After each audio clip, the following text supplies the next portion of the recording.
এই যে এটা হইলো বন মরার ওষুধ ইরি ক্ষেতের। এই যে এটা আগলা বনগুলো নির্মূল করব এবং এই যে সাদা সারের সাথে মিক্সার করে এই যে টিপসি সার ইরি ক্ষেতে দিমো, যাতে ক্ষেত ধান গাছ অনেক শক্তিশালী হয়, মোটা হয়।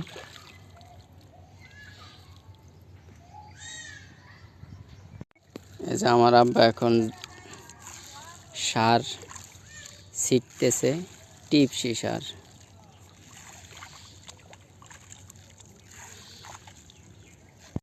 এখন আমরা সাদা সারের সাথে বন মরার ওষুধ মিক্সার করব।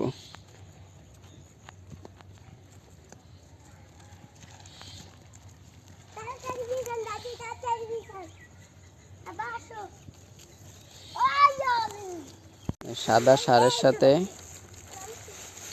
বন মরার ওষুধ মিক্সার করিয়া এগুলা ছিটানো হইব খেতে। যেটা এটা এখন কাটলো, এখন এটা মিক্সার করে নিচ্ছে। আগলা বন মরার ওষুধটা সাদা সারের সাথে মিক্সার করে দিতেছি।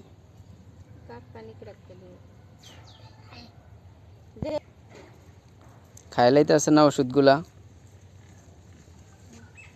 মারতে না দাও, মিক্সার করো। হয় এই যে মিক্সার করা হচ্ছে বন মরার ওষুধ। এটাও একটা ওষুধ পাউডার, পাউডার পুরাটা দেন মিল করিয়া এক জায়গায় থুনকা। পাউডারটা দিয়া মিক্সার করা হচ্ছে, যাতে আগলা বনগুলা দূর করার জন্য।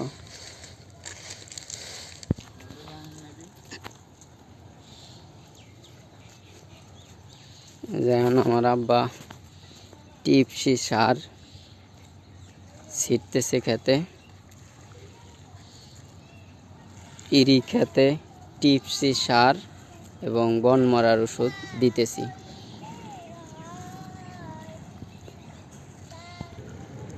এই হলো আমাদের প্রথম ইরি ক্ষেতের কীটনাশক দেওয়ার, সার ওষুধ দেওয়ার প্রথম স্টেপ আজকে দিচ্ছি। বন মরা ওষুধ এবং সাথে টিপসি সার। এজেন্ট রেদন ইরি ক্ষেতের কিনারে আসছে, এটুক জ্বালা উঠাইছিলাম, এটুক আবার কবে রুয়া দিছে আমার আব্বা। এইখানে 2 করা জমিনে 14 কেজি টিপসি সার দেওয়া হয়েছে। টিপস সাদা সারের সাথে যে ওষুধ মিক্সার করা হয়েছে এগুলো এখন দিয়ে দেব আগলা বন মারার জন্য। এই যে এখন বন মরার ওষুধ সাদা সার মিক্সার করে দিয়ে দেওয়া হচ্ছে।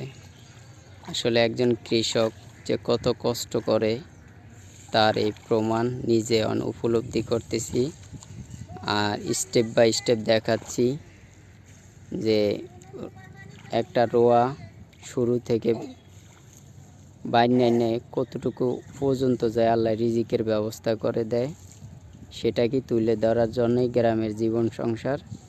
তো যদি ভিডিওটি ভালো লাগে পাশে থাকবেন, আপনার মতামত জানিয়ে দিবেন ভিডিওটি কেমন হয়েছে। আল্লাহ হাফেজ, আসসালামু আলাইকুম রহমতুল্লাহ।